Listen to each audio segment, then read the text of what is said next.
Selamünaleyküm. Aleykümselam. Ben bunları gazeteki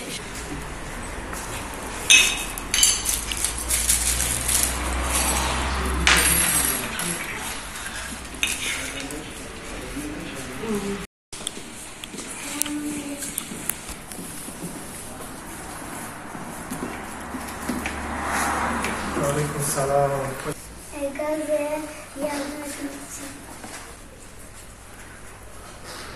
İsrailliler genç, yaşlı, çocuk demeden bütün Müslümanları katlediyor.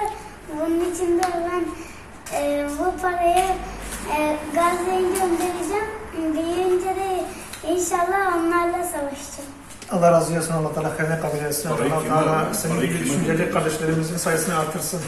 kumandaki paraları biriktirerek onları altına çevirdim ve Gazze'deki arkadaşlarıma, mücahitlere bu parayı göndermek istiyorum. Allah Teala onları korusun inşallah. Durumları çok kötü. İsrail. Allah onları bildiği gibi yapsın. Helak etsin. Kumbaramdaki paraları çıkarttım ve Ebu Beyde'ye göndermeye geldim. Ebu Beyde Allah'ın yolunda savaşan İsraillerin korkulu rüyası ümmetin aslanıdır. İsrailliler genç, yaşlı, çocuk demeden bütün Müslümanları katlediyor. Bunun için ben de bu parayı Ebu Beyde'ye göndereceğim.